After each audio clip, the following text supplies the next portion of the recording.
So I've had a bit of a nap. After a delicious lunch, I had shrimp and rice, a soursop cake.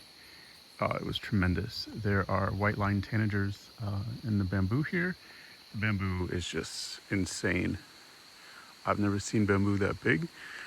Those trunks are bigger than my arms. It's a quick walk to get here, maybe 4 or 5 minutes from my room.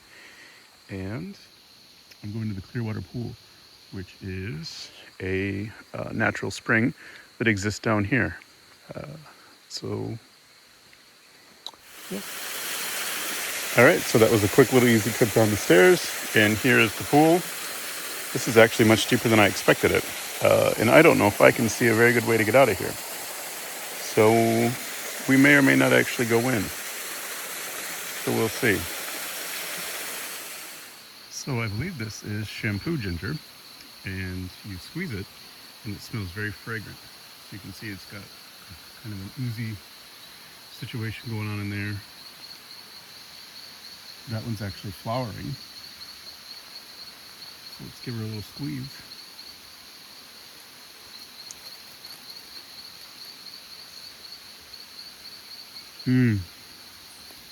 That smells amazing.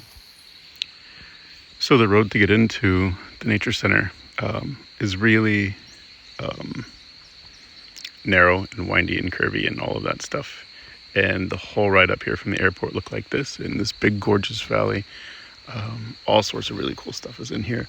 Last night this was the way that we went on the night walk, and this was an area that was filled with harvestmen which glowed under the UV light. And so the Severa, the guide, was able to find one, and then once she turned the UV light on, it lit up like a Christmas tree, and it was so scary.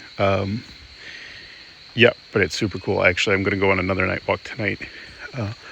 But this is just, I mean, this is so typical rainforest, isn't it? So neat.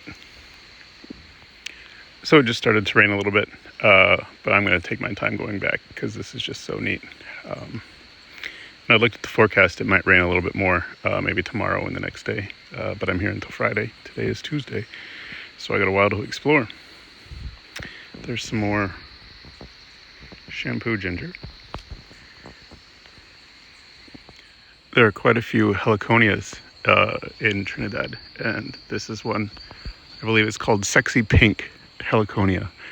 And one of the fun things about heliconia is that they have that curved flower, and a lot of hummingbird species have adapted to be able to feed on that. So a hummingbird called the hermit, and there's a bunch of different hermits, they will mosey up there with their curved beak and sip some nectar. Not much to see, but I'm about to head out on the second night of night walking, just along the road where I was earlier today. But secretly I'm hoping to catch the putu. The putu just called twice. It's this bizarre looking night bird.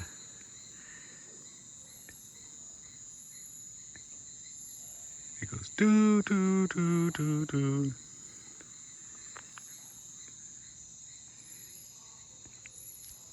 It's so dark. I just had a really good dinner. Again, I'm the only one here.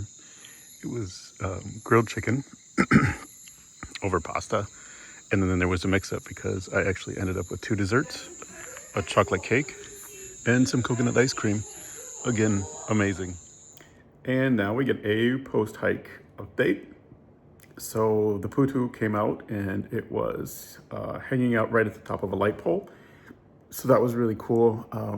On the night hikes, they have these infrared cameras that will show you like thermal imaging, and they use red lights instead of white to make sure that the things aren't scared. And so we were able to watch the putu for probably, I don't know, 10 minutes as it looked around to see what it could find. That was super cool. Then we went off into the forest to look for the porcupine. There was evidence of it everywhere, the half-eaten mangoes and all of that. And the guide, Brandon, he said, I know where we can look for it. And so he went over there, and sure enough, there it was. So we saw the porcupine. And the whole time we were surrounded by an entire wall of leafcutter ants. And he kept pointing them out. Look, here they are, here they are, here they are. And my dumbass, while looking at the porcupine, stood right in the middle of them. And so within minutes, I was covered with leafcutter ants, and they were not happy, and I ended up not being happy. Thankfully, I had pants on, and only a few managed to get in between my pants and my socks. So that should be interesting to see what that looks like in the morning. But that was, yeah, it was really, really cool. And then we went off and tried to find some more porcupines, but nothing. Then it actually started to rain, so it's a good thing the tour ended. And now I'm just in my room uploading videos. I'm so excited for tomorrow. Tomorrow is the oil birds. I've mentioned them several times now. Those large nocturnal birds that eat fruit, and they live in caves and colonies. This colony is about 30 birds, and they are so protected that these are actually behind lock and key. So you actually need a guide who has access to the keys, which I understand is a very limited population. And only then are you able to go and see the oil birds, because then the gate has to be unlocked. And the rule is that not everybody can do it. You've got to be on the resort grounds, or the nature center grounds, for at least 3 nights. Thankfully, I'm here for 4. So because of that, I was able to get a spot to go see them. So it's just going to be me, the guide, and the oil birds tomorrow. However, Brandon did tell me, after I asked him if he's ever seen a fer-de-lance on the grounds, and he said, yes, we just saw one a few weeks ago. And then he said it was just a few meters outside of the oil bird caverns. Okay, well, that's good to know. So we'll see. All right, so there you go.